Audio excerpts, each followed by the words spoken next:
civilmedia.mk. Слободно, независно, отворено. Кратко би почнал од најактуелното, а тоа е одговорноста на организаторите на протестите. Овие протести, онака како што се одвиваат, просто ги исполнија сите негативни карактеристики и прераснаа во се она што не требаше да бидат. Тие се прво националистички, антидемократски, антислободарски, антиевропски и на начин што разгоруваат нетрпеливост и внатре во етничката заедница меѓу македонскиот народ, но и кон останатите, видовме од овие примери. Така што организаторите на протестите се однесуваат како слон во стакларница, со цел да исполнат одредени цели, тие прават многу поголема штета.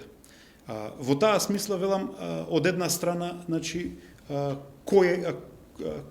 политиката е работа на стратешко играње. Позицијата има своја улога, граѓанскиот свет има своја улога, политичките партии имаат своја, собранието, владата. Загриженоста која што и јавноста, меѓутоа и самите членови на владата ја искажаа, резултира во подобрен француски предлог. Се организираа протести, тие протести требаше да го повторат нивото и степенот на загриженост. Во таа смисла предизвикаа во земјата неколку пати да се обратат и председателот и премиерот, да ни дојде и председателката на Европската комисија, значи личноста која што ги раководи и која што е во самиот центар на нашите преговори со Европската унија, и таа ги кажа своите ставови.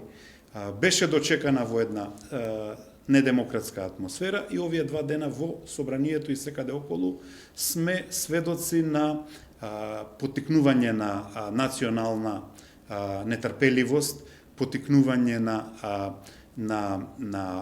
дискурс кој што е насочен против сопствен дел од представниците на сопствениот народ и секако една недемократска атмосфера. Ако идејата за парламентот како највисок дом на демократијата е сите да се чујат, како може да се чуеме ако опозицијата со вузели всушност не иќе да ги соочи другите, туку сака да го наметне својот диктат. Во таа смисла, одговорноста е голема, особено е голема затоа што ние имаме континуитет на вакво однесување. Од 27. април 2017 наваму, со ситуациите околу референдумот, со сите преговори и процедури за влегување на земјата во НАТО, ние гледаме дека опозицијата, и тоа е една иста структура, дел од нив се политички определени, другите се нивни симпатизери, се однесуваат на начин кој што не е во склоп на демократија.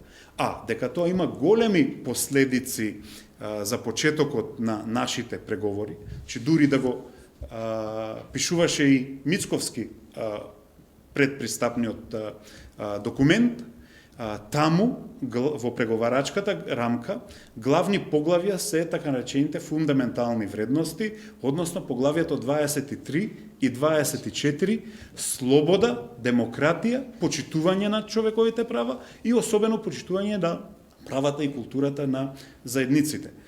Оваа атмосфера не дозволува да се изразат демократските чувства на секој припадник. Значи, современите демократии, во таа смисла и нашите политики, преку политиката и стратегијата за едно општество е да ги охрабриме сите да се слушнат. Не еден, макар бил и значаен дел од граѓанството, да наметнува политичка хистерија и политичко насилство врз сите други. За иднината на оваа држава одлучуваат сите нејзини граѓани преку демократскиот систем. Не може преку политичка улица да се наметнат решенија. Дури и кога ние протестиравме, сите наши решенија беа потврдени и одеа преку демократска процедура. civilmedia.mk. Слободно, независно, отворено.